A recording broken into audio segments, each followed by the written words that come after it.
My dear friends, myself Nandini study point में आप सभी का स्वागत है। आज का टॉपिक जो है वो है ऑब्स्ट्रक्टिव कोलेस्टैटिस।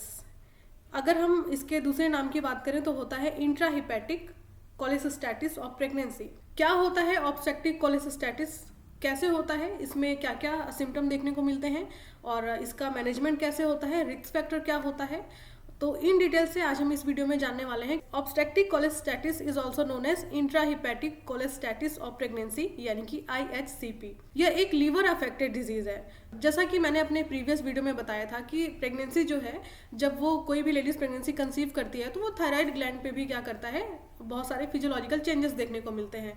तो सेम उसी का अपोजिट अगर मैं यहाँ ये समझाऊँ, ये बोलूँ कि अगर लेडीज प्रेगनेंसी कंसीव करती है तो उसके लीवर पे भी बहुत सारे फिजियोलॉजिकल चेंजेस देखने को मिलते हैं। तो ठीक उसी तरीके से जहाँ पे वो थायराइड ग्लैंड को इफेक्ट कर रहा था, वहीं पे जो ये ऑब्स्ट्रक्टिव कोलेसिस्टैटिस है वो लीवर को अफेक्ट करता है, यानी कि लीवर से रिलेटेड डिजीज होता है। तो क्या होता है इस डिजीज में? प्रेगनेंसी में एस्ट्रोजन एंड प्रोजेस्टेरॉन लेवल, उनकी मात्रा शरीर में बढ़ जाती है। तो जिस प्रकार हिपैटिक सेल नॉर्मल फंक्शन करती है, नॉर्मल बाइल एसिड को प्रोड्यूस करती है, बट क्या होता है जब एस्ट्रोजन एंड प्रोजेस्टेरॉन लेवल शरीर में हाई होते हैं तो ये हिपैटिक सेल पे अफेक्ट डालते हैं, यानी कि वो जो बाइल एसिड प्रोड्यूस कर रहा है कहीं ना कहीं उस पर डिस्टर्बेंस होता है, यानी इंटरप्ट करते हैं उसे। और फिर लीवर क्या करता है, उसके हिपैटिक सेल्स क्या करते हैं, बहुत ज्यादा बाइल एसिड को रिलीज करने लगते हैं, यानी कि बाइल एसिड का प्रोडक्शन हाई हो जाता है हमारे लीवर के अंदर। और जब लीवर से बाइल एसिड की मात्रा ज्यादा इंक्रीज होती है तो ये क्या करता है, मैटरनल ब्लड का कंसंट्रेशन हाई करता है।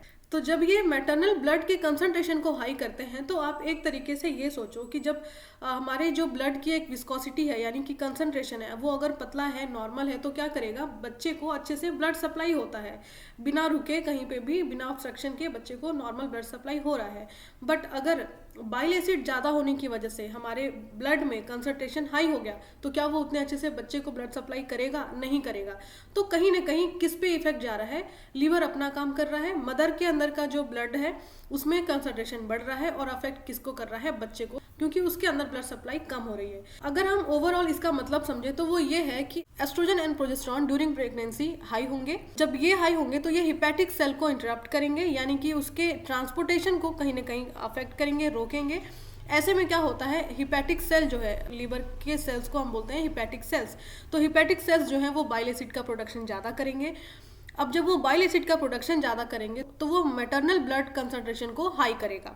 जब मैटरनल ब्लड कंसंट्रेशन हाई हो गया तो वो कहीं ना कहीं बच्चे को ब्लड सप्लाई जो हो रहा है प्लेसेंटा से बच्चे में, पहले तो मदर से प्लेसेंटा में जा रहा है और फिर प्लेसेंटा से बच्चे में जा रहा है, तो कहीं ना कहीं जब कंसंट्रेशन हाई हो गया तो बच्चे के अंदर ब्लड सप्लाई की कमी हो जाएगी। तो ये होता है एक IHCP, जिसे हम बोलते हैं इंट्राहिपैटिक कोलेसिस्टैटिस ऑफ प्रेगनेंसी। तो इसके सिम्टम्स की बात करते हैं कि क्या इसमें सिम्टम्स आते हैं। अगर सबसे पहले सिम्टम की मैं बात करूं तो वो होता है itching without any races.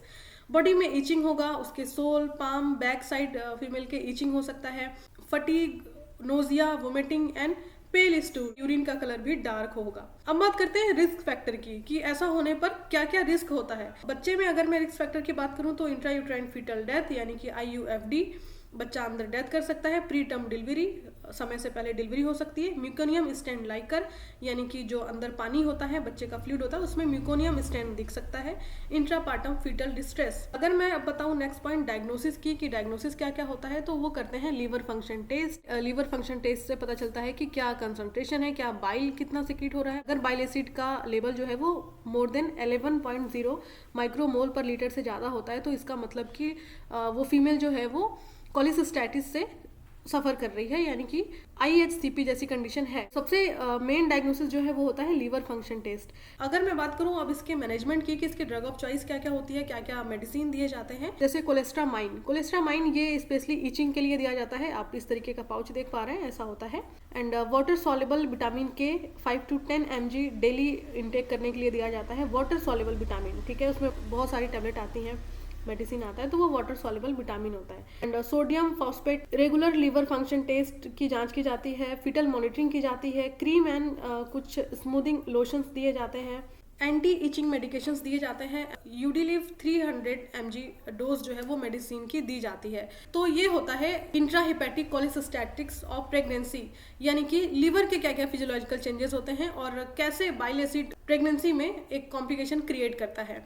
I hope video आपके लिए यूजफुल होगी। तो ऐसे ही जानकारी पाने के लिए आप मेरे चैनल को यानी कि नंदिनी स्टडी पॉइंट के इस चैनल को आप सब्सक्राइब कर लें, बेल आइकन को प्रेस कर लें, जिससे कि डेली आने वाली नोटिफिकेशन आपको मिले और आप मेरी वीडियो को वॉच कर पाओगे। अभी के लिए बस इतना ही, फिर मिलेंगे ऐसे ही इन्फॉर्मेटिव टॉपिक के साथ। तब तक के लिए टेक केयर, बाय बाय।